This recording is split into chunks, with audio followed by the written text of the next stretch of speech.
Hello guys, जोंनि बर' हारिनि रायजो राजाफोर good morning to all of you guys माबोरै खबरा आं आसा खालामो कि नोंथांमोना दिवालीखौ मोजाङै फेस्टिवलखौ मोजाङै इन्जय खालामलांबाय नङा होमबा न'खरफोरजों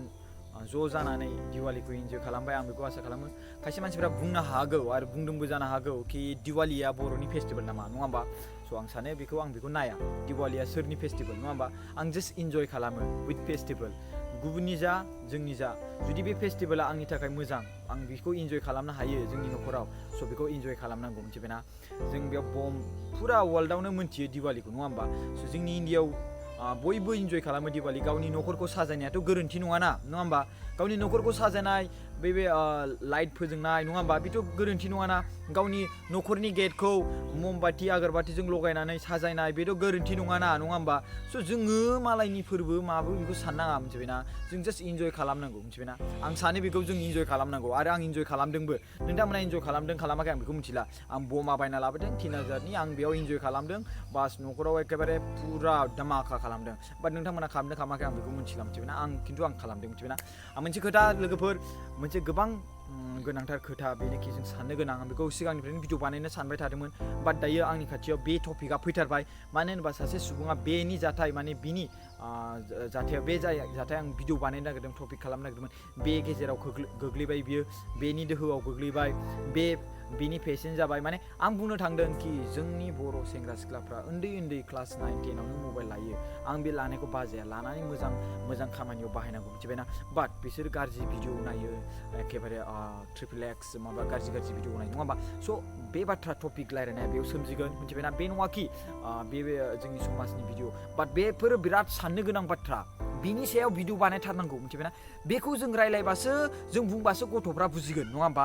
मा खालामो बे गथ'फ्रा भिडिअखौ मबाइलखौ लासिगोन स्रोद हराव बायदिसिना गाज्रि नायगोन हिन्जावानो जा माने हिन्जाव मानसियानो जा माने सिख्ला मानसियानो जा सेंग्रा मानसियानो जा मिथिबायना उन्दै समाव ओमफ्राय फरायनाय लिरनायफ्रा गासिबो डाउन जाजोबलांगासिनो मिथिबायना थिग बेबायदिनो बिराद माने साननो गोनां बाथ्रा आंनियाव टपिक फैदों मिथिबायना बेखौ आं सिगांनिफ्रायनो बानायबाय थानायमोन नाथाय बे सासे मानसि पेसेन्ट माने बेमार जाबाय मिथिबायना बेनि सायाव बेमार जाबाय मिथिबायना बिनि फुरा नामखौ आं खोन्थायाबो जानो हागौ खोन्थानोबो जानो हागौ मिथिबायना आं बेखौ सोंदोंमोन बिनि सायाव भिडिअ बानायनो बाट बे आंनो खोन्थाहरदों आंनाव सोंहरदों बिनि बेमारनि थाखाय सोखानो थाखाय मिथिबायना आं बिनि सायाव सिगांनिफ्राय भिडिअ बानायनो नागिरदों नालाय बाट बिनि रायलायनाय अडिअ रेकर्डिं दं आंनाव नोंथांमोना आं बेखौ खोन्थागोन लासैनो आं बेखौ बानायगोन नेक्स्ट भिडिअ आपल'ड खालामनाया बिनि सायावनो जागोन लोगोफोर बिराद साननो गोनां मिथिबायना बिराद साननो गोनां कि जों ओंखायनो मा खालामनांगौ जों गाज्रि हुदाखौ जों लांनांगोन मिथिबायना भिडिअ नायगोन नायनानै गाज्रि आखाइ माने खालामगोन आखाइजों बायदिसिना मिथिबायना आं बेखौ बुंनो थाङो कि नेक्स्ट भिडिअआव नोंथांमोना गावनि न'खरजों माने फेमिलिफोरजों जमा नायनो नाङा आं बेखौ रिकुवेस्ट खालामो आं बेखौ आरो एज रेस्ट्रिक्सनबो खालामगोन मिथिबायना एज रेस्ट्रिक्सन खालामगोन आरो बिनि गेजेराव आं बेखौनो रिकुवेस्ट खालामखायो आं सिगाङावनो भिडिअ स्टार्ट खालामनायावनो आं रिकुवेस्ट खालामखागोन कि नायनो नाङा आरो नोंथांमोना पाउस खालाम जुदि न'खरफोरजों गावनि बिमा बिफा आरो गावनि बिदा फंबाय बेफोरजों नायदोंबा आं बेखौ पाउस खालामनो थिनखागोन आरो बिनि गेजेराव उनाव सिंगोलै नाय होननानै बुंखागोन आं बेखौ आरो बे खोथाखौ नोंथांमोना गनायथारनांगोन मानो होनबा आं ओरैबायदि बाथ्रा बुंनो नागिरदों नोंथांमोना बेफोरखौ नायनानै मोनसे बाथ्रा सोलोंथाइ मोनगोन आरो जोंनि सेंग्रा गथ' गथायफोरा मोनसे बुजिनांजागोन बिराद गिनो गोनां बाथ्रा बिराद गिदिर बेमार जानाय सासे आंनाव बेमारि दङ बिनि सायाव मिथिबायना दा फाहामनायनि बिराद लामा नागिरगासिनो दं दासिमबो फाहामनो हायाखै मिथिबायना आं बे बाथ्राखौ खोन्थागोन नोंथांमोनो गाइस आं मोनसे हेपि दिवालीनि भिडिअ मोनसे बानायदों प्रकाश नार्जारि चेनेलाव मिथिबायना आं बेयाव आपल'ड खालामगासिनो दङ आङो दानिबो मोनसे कामिं सुन फुल भिडिअ होननानै मोनसे होदोंमोन भिडिअ मिथिबायना 11 सेकेन्डनि जागोन दा आं बमा फुटायनाय आङो फार्स्ट डेक'रेटिं बोरै थालिर दाननाय बोरै गेट साजायनाय बोरै आङो आगरबाथि लगायनाय आं बोरै बमा गावनाय थालिर बमा ओमफ्राय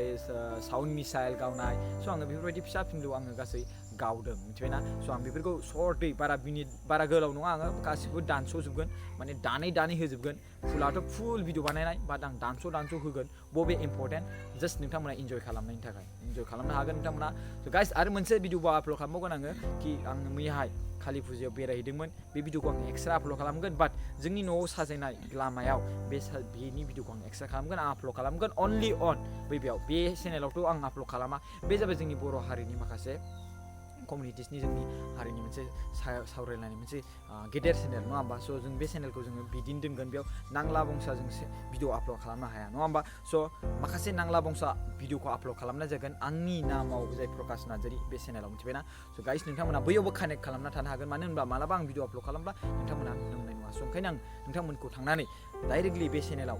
आं गाहायाव डिसक्रिपसनावबो लिंक होदों बेयाव थांनानैबो नायहैनो हायो आरो माबा कमिउनिटिसाव आं पस्ट होदों बेयावबो थांनानै नायहैनो हायो मिथिबायना स' थेंक इउ स' माच आं मोनसे बिराद इम्परटेन्ट टपिक बेखौनो नोंथांमोननि थाखाय नोंथांमोना बेखौ नायनांगोन आरो नोंथांमोना बुजिनांगोन आरो नोंथांमोना जुदि बेफोरबायदि जायाखै बेफोरबायदि नङा अब्ला गुबुनखौ बुजायनो